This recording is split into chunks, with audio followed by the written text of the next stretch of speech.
제11장 퀴디치.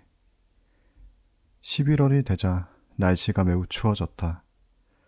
학교 주변에 사는 싸늘한 잿빛으로 변했고 호수는 얼음장 같았다. 아침마다 땅은 서리로 뒤덮였다. 2층 창문에서 내려다보면 해그리드가 퀴디치 경기장에서 긴 두더지 가죽 코트에 토끼털 장갑 그리고 엄청나게 큰 비버 가죽 부츠를 신고 빗자루들의 서리를 털어내고 있는 모습이 보였다. 퀴디치 경기 시즌이 시작되었다. 토요일이면 해리는 몇 주일간의 훈련을 마치고 첫 번째 경기에 나가게 될 것이다. 그리핀도르와 슬리데린의 경기였다. 만일 이번에 그리핀도르가 이긴다면 기숙사 선수권 대회에서 2위로 올라설 것이다. 아무도 해리가 경기하는 걸 보지 못했던 것은 우드가 해리를 비장의 무기로 생각해 알려져서는 안 된다고 결정했기 때문이었다. 하지만 그가 수색군을 맡고 있다는 소식은 어느새 새어나가 그가 훌륭한 수색군이 될 거라고 말하는 사람이 있는가 하면 또 어떤 사람들은 그가 추락할 경우를 대비해서 매트리스를 들고 밑에서 뛰어다녀야 할 거라고 빈정대기도 했다. 그러나 해리는 어느 쪽도 탐탁스럽지 않았다. 해리가 헤르미온느를 친구로 삼게 된 것은 정말 다행이었다. 최근에는 우드가 퀴디치 연습을 어찌나 혹독하게 시켰던지 그녀가 없었다면 아마 그 모든 숙제를 해내지 못했을 것이다. 그녀는 또 오랫동안 이어온 퀴디치라는 책을 빌려주었는데 읽어보니 굉장히 재미있었다. 해리는 퀴디치에는 반칙을 범하는 방법이 700개가 있는데 1473년 월드컵 경기에서는 그 반칙이 모두 범해졌었다는 걸 알았다. 또 수색꾼들은 대개 체구가 가장 작고 날렵한 선수가 맞는다는 것과 경기 중에 큰 부상을 입을 확률이 제일 높다는 것도 알았다.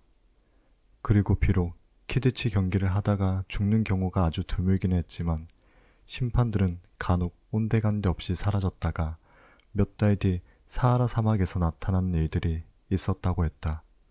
헤르미온느는 해리와 론이 그 산더미만한 트롤로부터 구해준 이후 웬만한 규칙 위반에 대해선 눈 감아 주었기 때문에 훨씬 더 지내기가 수월했다.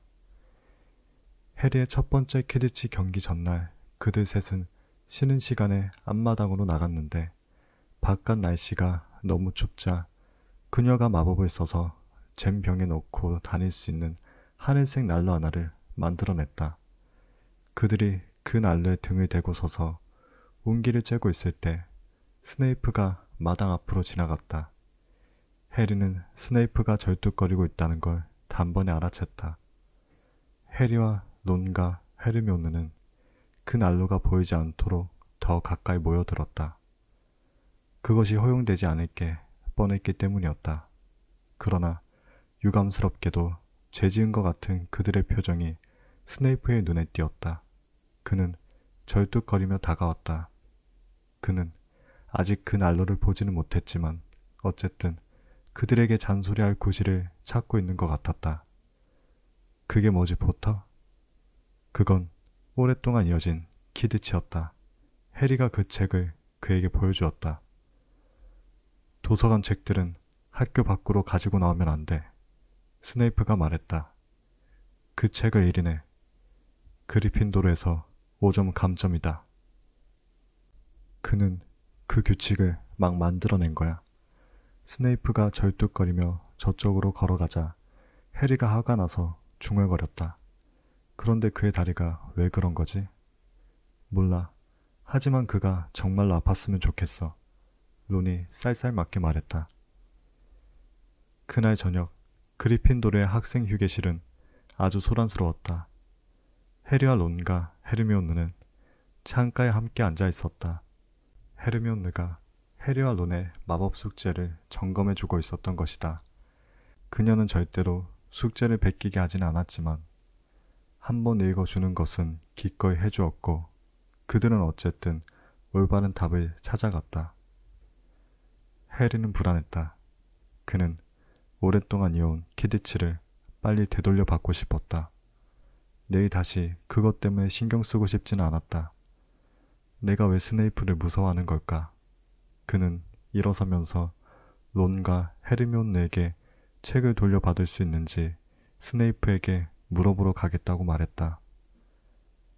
나 같으면 그렇게 하진 않을 거야. 그들이 동시에 말했지만 해리는 다른 선생님들이 듣고 계시다면 스네이프가 거절하지는 않을 거라는 생각이 들었다. 그는 교무실로 내려가 노크를 했다. 아무 응답이 없었다. 노크를 또 했다. 역시 아무 반응이 없었다. 스네이프가 혹시 그 책을 저 안에 두었을까? 그건 한번 시도해 볼 만한 일이었다. 그는 조금 열려있는 문을 밀고 안을 들여다보았다. 그런데 그의 눈에 끔찍한 광경이 들어왔다. 안에는 스네이프와 필치 단 둘뿐이었다. 스네이프는 망토를 무릎 위로 들어올리고 있었다. 그의 한쪽 다리는 피투성이었는데 난도질이라도 당한 듯 엉망이 되어 있었다. 필치는 스네이프에게 반창고를 붙여주고 있었다. 제기랄, 스네이프가 말하고 있었다. 머리셋을 어떻게 한 번에 볼 수 있겠어? 그런데 해리가 문을 조용히 닫으려고 하는 순간 포터, 스네이프의 얼굴이 갑자기 무섭게 일그러지더니 얼른 망토를 내려 다리를 가렸다. 해리는 침을 꿀꺽 삼켰다. 전 그저 제 책을 돌려받을 수 있는지 궁금했을 뿐이에요. 나가라니까. 해리는 스네이프가 그리핀도르에서 또 감점할까봐 불이 나게 나왔다. 그리고 전속력으로 2층으로 달려갔다. 찾았어? 해리가 돌아오자 론이 물었다. 무슨 일이야? 해리는 그들에게 낮은 목소리로 자신이 본 것을 말해주었다. 이게 무슨 뜻인지 알아? 그가 숨을 헐떡이며 말했다. 그는 할로윈 때 머리가 3개인 저 개를 지나가려고 했던 거야. 우리가 그를 봤을 때 바로 그곳으로 가고 있었던 거라고. 그는 그 개가 무엇을 지키고 있는지 찾고 있었어. 그리고 내 빗자루를 걸고 말하는데 저 트롤을 들어오게 한 것도 분명 그가 한 짓일 거야. 주의를 딴 데로 돌리기 위해서 말이야. 헤르미온느의 눈이 커졌다. 아니야, 그러실 분이 아니야. 그녀가 말했다. 나도 그가 좋은 사람이 아니라는 건 알아. 하지만 덤블더 교수님이 안전하게 보관하고 있는 걸 훔치려고 했을 리가 없어. 솔직히 헤르미온느, 넌 모든 선생님들이 성인이나 뭐 그런 것쯤 된다고 착각하고 있는 것 같아. 론이 날카롭게 말했다. 난 해리와 생각이 같아. 스네이프는 능히 그럴 수 있어. 그런데 그가 무엇을 찾고 있는 거지? 저 개가 지키고 있는 게 뭘까? 해리는 머릿속이 온통 론과 똑같은 질문들로 가득했다. 네빌은 드르렁 코를 골고 있었지만 해리는 잠을 이룰 수가 없었다. 그는 마음을 비우려고 했다. 그는 수면이 필요했다. 자야만 했다. 몇 시간 후면 그는 첫 퀴디치 시합에 나가게 될 것이다. 하지만 해리가 그의 다리를 보았을 때 스네이프의 얼굴에 나타난 표정이 쉽게 잊혀지지 않았다. 그 다음날 아침은 매우 맑고 추웠다. 연회장은 맛있는 소시지 튀김 냄새와 멋진 퀴디치 시합을 고대하는 사람들의 유쾌한 잡담으로 가득했다. 아침 좀 먹어. 아무것도 먹고 싶지 않아. 토스트 한 쪽이라도 좀 먹어. 헤르미온느가 구슬렸다. 배고프지 않아. 해리는 두려웠다. 1시간 후면 그는 경기장 위를 걷고 있을 것이다. 해리, 힘내. 시무스 핀니간이 말했다. 상대팀에게 가장 큰 타격을 입는 사람은 수색꾼뿐이니까. 고마워, 시무스. 시무스가 소시지에 케찹을 뿌리는 걸 보며 해리가 말했다. 11시쯤 되자 키디치 경기장 주변의 관람석에는 전교생이 나와 있는 것 같았다. 많은 학생들이 쌍안경을 들고 있었다. 좌석은 높았지만 그럼에도 때로는 경기를 보기가 어려웠다. 론과 헤르미온느는 맨 윗줄에 있는 웨스트햄에 자리 잡은 네빌과 시무스와 뒷옆에 앉았다. 해리가 보면 놀라겠지만 그들은 스케버스가 못쓰게 만들어버린 시트로 커다란 현수막을 미리 만들어 두었다. 그 현수막에는 잘해라 포터라고 쓰여 있었고 또 그림을 잘 그리는 딘이 그 밑에 커다란 그리핀도르 사자까지 그려놓았다. 그 그림은 헤르미온느가 솜씨 좋게 마법을 부려서 여러 가지 색깔로 반짝거렸다. 그동안 라커룸에서는 해리와 나머지 팀원들이 진홍색 키드치 망토로 갈아입고 있었다. 슬리데리는 초록색을 입고 경기를 할 것이다. 우드는 조용히 하라는 뜻으로 헛기침을 했다. 자, 선수들, 그가 말했다. 그리고 여자 선수들, 체이사 안젤리나 존슨이 말했다. 그리고 여자 선수들, 우드가 동의했다. 바로 이거야. 가장 막강한 팀. 프레드 위즐리가 말했다. 우리 모두가 기다려왔던 것이지. 조지가 말했다. 우린 올리버의 말을 다 외웠어. 프레드가 해리에게 말했다. 우린 작년에도 팀에 있었거든. 조용히 해, 너희 둘. 우드가 말했다. 이번 팀은 그리핀도르가 오랜만에 갖는 최고의 팀이야. 우린 이길 거야. 확실해. 그는 꼭 그렇지 않았다간 이라고 말할 것처럼 그들 모두를 노려보았다. 좋아, 시간이 됐다. 행운을 빈다 모두들. 해리는 프레드와 조지를 따라 라커룸 밖으로 나왔고 다리가 부러지지 않길 바라며 커다란 함성이 터져 나오고 있는 경기장으로 걸어 나갔다. 후치 부인이 심판을 보고 있었다. 그녀는 경기장 한가운데에서 빗자루를 손에 들고 양팀 선수들을 기다리며 서 있었다. 자, 멋지고 공평한 경기가 되길 바래요. 그들이 주위로 다 모여서자 그녀가 말했다. 해리는 그녀가 특히 슬리데린의 주장인 6학년 마커스 플린트를 주시하며 말하고 있는 것 같다는 걸 알아챘다. 해리는 플린트의 몸속에 꼭 트롤의 피가 흐르고 있는 것 같다고 생각했다. 그는 머리 위 높은 곳에서 펄럭이며 번쩍거리고 있는 현수막을 흘끗 보았다. 그의 두 눈에 잘해라 포터라는 글자가 들어왔다. 가슴이 뛰었다. 그는 더 기운이 나는 걸 느꼈다. 빗자루에 올라타세요. 해리는 님부스 2000 위에 올라탔다. 후치 부인이 은빛 호각을 크게 한 번 불었다. 15개의 빗자루들이 높이 높이 공중으로 올라갔다. 방금 그리핀도르의 안젤리나 존슨 선수가 케이프를 가로챘습니다. 저 여자 선수는 정말로 뛰어난 추격꾼입니다. 매력적이기도 하고 말이죠. 조던. 죄송합니다, 교수님. 위즐리 쌍둥이 형제의 친구 리 조던이 맥고나걸 교수 옆에서 경기 해설을 하고 있었다. 그녀가 위로 올라가는군요. 아, 알리샤 스피넷에게 멋진 패스를 하고 있습니다. 스피넷 양은 올리버 우드가 발굴해낸 좋은 선수입니다. 작년엔 그저 후보 선수에 불과했었죠. 다시 존슨에게로. 그리고 아니, 슬리데린 선수들이 케이프를 가져갔군요. 슬리데린의 주장 마커스 플린트가 그 케이프를 갖고 출발합니다. 플린트가 저 위에서 독수리처럼 날고 있습니다. 그가 아니 그리핀도르의 파수꾼 우드의 뛰어난 수비에 의해 저지당했군요. 그리핀도르 선수들이 케이프를 가지고 있습니다. 저기 저 선수는 그리핀도르의 추격꾼 KT 벨입니다. 플린트에게로 멋지게 급강하하다가 경기장으로 떨어졌습니다. 아야, 굉장히 아플 것 같습니다. 블리저로 뒤통수를 맞았어요. 다시 슬리데린이 케이프를 가져갔습니다. 에이드리언 푸시가 골대 쪽으로 질주하고 있군요.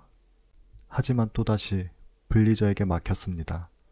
프레드와 조지 위즐리가 보낸 거로군요. 어쨌든 그리핀도르 몰입꾼들의 멋진 플레이입니다. 존슨이 다시 케이프를 가졌군요. 앞에 아무도 없습니다. 자, 갑니다. 그녀가 정말로 날고 있습니다. 날아오는 블러저를 날쌔게 피하고 있군요. 골대가 눈앞에 있습니다. 자, 이제 안젤리나 파수꾼 브레칠리가 뛰어듭니다. 놓쳤습니다. 그리핀도르 득점. 그리핀도르의 함성 소리가 차가운 공기를 열기로 가득 채웠다.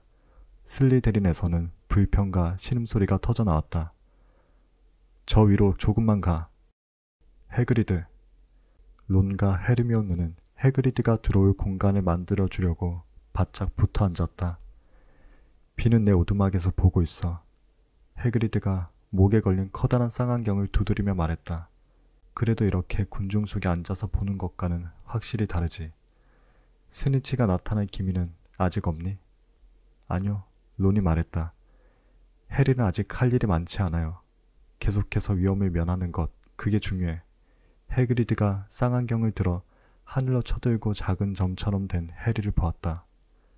해리는 저 높은 곳에서 스니치가 나타날까 곁눈질하며 게임이 벌어지고 있는 위쪽으로 날아다니고 있었다.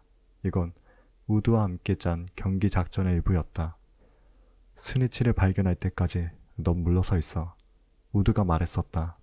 네가 괜히 공격받았다간 큰일 나니까 말이야. 안젤리나가 득점했을 때 해리는 너무나 기뻐서 고개 비행을 2번 했었다. 이제 그는 다시 눈을 부릅뜨고 스니치를 찾고 있었다. 한번 황금 불빛을 보았지만 그건 그저 위즐리 쌍둥이 형제 가운데 한 명이 끼고 있는 손목시계에서 반사된 빛에 불과했다. 그때 블러저가 총알처럼 날아왔다. 해리가 블러저를 잽싸게 피하는 사이 프레드 위즐리가 왔다. 괜찮니 해리?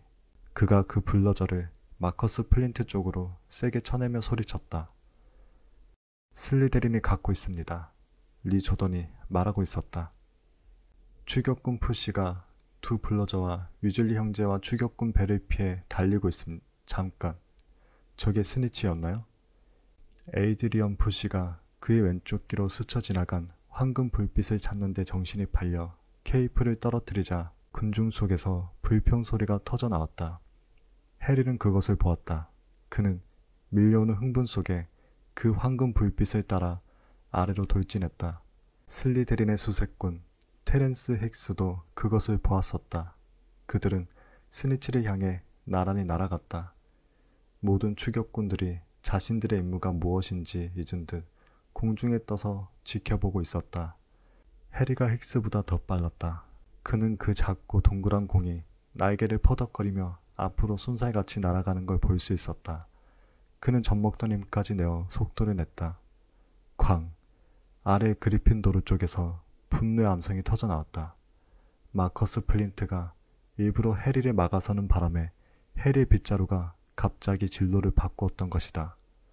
해리는 죽을 힘을 다해 빗자루를 잡고 있었다. 반칙! 그리핀도르들이 소리쳤다. 호치 부인이 플린트에게 주의를 주고는 그리핀도르에게 골대에서 자유투를 명령했다. 하지만 그런 소동을 피우는 사이 황금 스니치는 어느새 시야에서 사라지고 없었다. 아래 관람석에서는 딘 토마스가 고함을 지르고 있었다. 그 녀석을 쫓아내세요. 심판, 레드카드. 무슨 말을 하고 있는 거야, 딘? 론이 말했다. 레드카드 말이야. 딘이 화가 나서 말했다. 축구에서는 레드카드를 받게 되면 경기에서 쫓겨나잖아. 하지만 이건 축구가 아니야, 딘. 론이 그를 상기시켰다. 해그리드는 그러나 딘의 편이었다. 규칙을 바꿔야 해. 플린트는 해리를 공중에서 떨어뜨릴 수도 있었어. 플린트가 부정행위를 하는 걸 보고 너무 흥분한 나머지 리 조던은 어느 한쪽의 편을 들지 않고 냉정하게 해설해야 하는 자신의 본분을 잠시 잊고 말았다. 그러니까 저 너무나 명백하고 메스꺼운 사기 행각이 저질러진 뒤 조던, 맥고나걸 교수가 호통을 쳤다. 제 말은 저 의도적이고 불쾌감을 일으키는 반칙이 있은 뒤라는 뜻입니다. 조던, 경고하겠어요. 알겠습니다. 알겠어요. 플린트는 하마터면 그리핀도르의 수색군을 죽일 뻔했습니다. 그런 일은 누구에게나 일어날 수 있습니다. 확실히 그렇습니다. 그러니까 그리핀도르에게 자유투를 스피넷이 가져가서 갖고 있군요. 아무 문제 없습니다. 경기는 계속됩니다. 그리핀도르가 아직도 갖고 있습니다. 해리가 블러저를 또 한 번 피했다. 그것은 빙글빙글 돌며 날아가다가 아슬아슬하게 그의 머리를 스치고 지나갔다. 그의 빗자루가 갑자기 비틀거렸다. 한순간 그는 떨어질 거라고 생각했다. 그는 빗자루를 양손과 무릎으로 꽉 잡았다. 그는 그런 아찔한 기분을 한 번도 느껴본 적이 없었다. 그런데 그런 일은 또 일어났다. 빗자루가 꼭 그를 떨어뜨리려 하고 있는 것 같았다. 하지만 님부스 2000이 갑자기 타고 있는 사람을 떨어뜨리려고 하는 건 좀 이상했다. 해리는 그리핀도르 골대 쪽으로 돌아서려고 했다. 그는 우드에게 중간 휴식을 요구할 생각이었다. 그런데 그때 그의 빗자루가 전혀 말을 듣지 않는다는 걸 알았다. 그는 빗자루의 방향을 바꿀 수가 없었다. 빗자루가 제멋대로 움직였다. 빗자루는 공중에서 지그재그로 왔다 갔다 하는가 하면 그를 꼭 떨어뜨릴 것처럼 가끔씩 격렬하게 흔들렸다. 리는 여전히 해설을 하고 있었다. 슬리데린이 가졌군요. 플린트가 케이프를 갖고 있습니다. 스피넷에게 패스, 벨에게 패스, 블러저에게 얼굴을 세게 맞았군요. 그의 코가 깨졌으면 좋겠군요. 농담입니다, 교수님. 슬리데린 득점. 아, 이럴 수가. 슬리데린이 환호하고 있었다. 해리의 빗자루가 이상하게 움직이고 있다는 것은 아무도 눈치채지 못한 것 같았다. 빗자루가 갑자기 획획 움직이거나 실룩실룩거리며 그를 천천히 더 높이, 더 멀리 데려가고 있었다. 해리가 뭘 하고 있는지 모르겠군. 해그리드가 중얼거렸다. 그는 쌍안경으로 보고 있었다. 가만히 보니까 그가 빗자루를 통제하지 못하는 것 같아. 하지만 그가 설마... 갑자기 사람들이 관람석 저 위에 있는 해리를 가리켰다. 그의 빗자루가 대굴대굴 구르기 시작했던 것이다. 그는 가까스로 매달려 있을 뿐이었다. 그 뒤 모두의 숨을 먹게 하는 일이 벌어졌다. 해리의 빗자루가 세게 획 움직였고 해리는 간신히 매달려 흔들거리고 있었다. 그는 이제 빗자루를 한 손으로만 잡은 채 대롱대롱 매달려 있었다. 플린트가 그를 막았을 때 빗자루에 무슨 일이 생겼던 걸까? 시무스가 작은 소리로 말했다. 그럴 리가. 해그리드가 떨리는 목소리로 말했다. 빗자루에 해를 끼칠 수 있는 건 강력한 어둠의 마법뿐이야. 아이들은 절대 님부스 2000에 그렇게 할 수 없을 거야. 이 말이 벌어지기가 무섭게 헤르미온느가 해그리드의 쌍안경을 잡았다. 하지만 그녀는 해리를 올려다 보지 않고 극도로 흥분해서 군중을 살펴보고 있었다. 뭐하고 있는 거야? 론이 창백해져서 투덜거렸다. 그럴 줄 알았어. 헤르미온느가 숨이 넘어가는 목소리로 말했다. 스네이프야, 봐. 론이 쌍안경을 잡았다. 스네이프는 그들 맞은편 관람석 한가운데에 있었다. 그는 해리를 똑바로 쳐다보며 작은 소리로 쉬지 않고 중얼거리고 있었다. 그가 뭔가를 하고 있어. 빗자루에 좋지 못한 마법을 걸고 있는 거야. 헤르미온느가 말했다. 어떻게 하지? 내게 맡겨. 론이 뭐라고 더 말하기도 전에 헤르미온느는 벌써 사라지고 없었다. 론은 쌍안경을 다시 해리 쪽으로 향하게 했다. 그의 빗자루가 어찌나 세게 흔들리고 있던지 그가 더 이상 매달려 있는 게 거의 불가능해 보였다.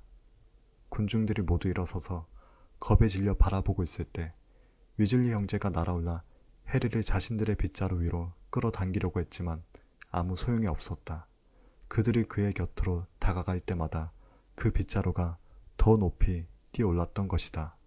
그들은 그가 떨어질 경우 잡기를 바라며 그 아래를 내려가 빙빙 돌았다. 마커스 플린트가 케이프를 잡았고 아무도 모르는 사이 득점을 5번이나 했다. 어서 헤르미온느. 론이 절망적으로 중얼거렸다. 헤르미온느는 인파를 헤치고 스네이프가 서 있는 관람석 뒷줄로 정성력으로 달리고 있었다. 그녀는 키레 교수와 부딪혀서 그를 앞줄로 곤두박질 치게 했을 때도 미안하다는 말조차 하지 않았다. 스네이프가 있는 곳에 다다르자 그녀는 웅크리고 앉아 지팡이를 꺼내고는 조심스럽게 몇 마디를 중얼거렸다. 그러자 하늘색 불꽃이 그녀의 지팡이에서 스네이프의 망토 자락으로 튀어나갔다. 스네이프가 자신의 몸에 불이 붙었다는 걸 깨닫기까지는 30초 정도가 걸렸다. 갑작스런 비명소리가 들리자 그녀는 자신의 마법이 효과가 있었다는 걸 알 수 있었다. 그녀는 그에게서 떨어진 불꽃을 주머니 속에 든 작은 병에 담아 다시 기어 나왔다. 스네이프는 무슨 일이 일어났던 건지 전혀 알지 못할 것이다. 그것으로 충분했다. 공중에서는 해리가 어느새 자신의 빗자루 위로 다시 기어오르고 있었다. 네빌, 이제 봐도 돼. 론이 말했다. 네빌은 지난 5분여 동안 해그리드의 재킷 속에서 훌쩍거리고 있었다. 해리가 땅을 향해 질주하고 있을 때 군중들은 그가 마치 토하려는 것처럼 손을 입에다 갖다 대는 걸 보았다. 그는 경기장으로 내려왔다. 그리고 엎드려서는 기침을 했다. 황금색의 무언가가 그의 손에 툭 떨어졌다. 스니치를 잡았다. 그가 그것을 머리 위로 흔들며 소리쳤고 경기는 완전히 혼란 속으로 빠져들었다. 그는 잡은 게 아니야. 거의 삼킬 뻔했다고. 20분 뒤 플린트가 여전히 악을 쓰고 있었지만 변한 건 아무것도 없었다.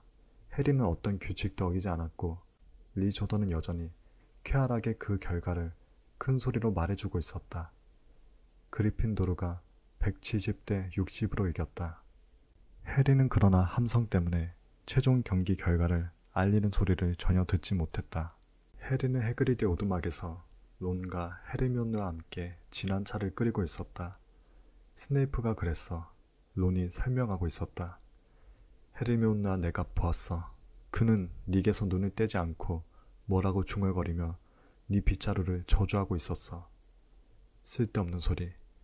해그리드가 그의 옆에서 무슨 일이 일어났었는지 한마디도 듣지 못했는지 이렇게 말했다. 스네이프가 왜 그런 짓을 하겠니?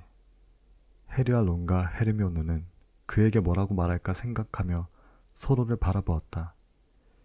해리는 진실을 말하기로 했다. 전 그에 대해 뭔가를 알아냈어요. 그가 해그리드에게 말했다. 그는 할로윈 때 저 머리가 셋 달린 개를 지나가려고 했어요. 그러다 그 개에게 물렸죠. 그 개가 지키고 있는 게 뭔지는 모르겠지만 그는 그걸 훔치려 했던 거예요. 해그리드가 차 주전자를 떨어뜨렸다. 너희들이 플러피를 어떻게 알지? 그가 말했다. 플러피라뇨? 그래, 그 개는 내 거야. 작년에 술집에서 만난 그리스 녀석에게서 샀지. 난 그 개를 덤블도 교수님에게 빌려주었어. 그래요? 해리가 말했다. 이제 더 이상은 묻지 마. 해그리드가 투명스럽게 말했다. 그건 1급 비밀이니까 말하자면. 하지만 스네이프는 그걸 훔치려고 하고 있어요. 쓸데없는 소리. 해그리드가 다시 말했다. 스네이프는 호그와트의 선생이야. 그가 그런 짓을 할 리가 없어. 그러면 그가 왜 해리를 죽이려고 했던 거죠? 헤르미온느가 소리쳤다. 그날 오후의 사건이 확실히 스네이프에 대한 그녀의 마음을 바꾸게 했던 것 같았다. 전 좋지 못한 주문은 보면 알아요. 해그리드, 전 그것들에 대해 다 읽어보았다고요. 눈을 계속 맞추고 있어야만 하죠. 스네이프는 눈을 조금도 깜빡이지 않고 있었어요. 제가 보았다고요. 내 말 잘 들어. 네가 틀렸어. 해그리드가 흥분해서 말했다. 해리의 빗자루가 왜 그렇게 행동했는지는 나도 몰라. 하지만 스네이프는 학생을 죽이려고 하는 형편없는 사람이 아니야. 자, 잘 들어. 너희 셋 다 너희와 상관없는 일에 참견하지 마. 그건 위험해. 저 개에 대해서도 잊어버리고 그것이 뭘 지키고 있는지도 잊어버려. 그건 덤블더 교수와 니콜라스 플라멜 사이의 일이니까. 아하, 해리가 말했다. 그러니까 니콜라스 플라멜이란 사람이 관련되어 있군요.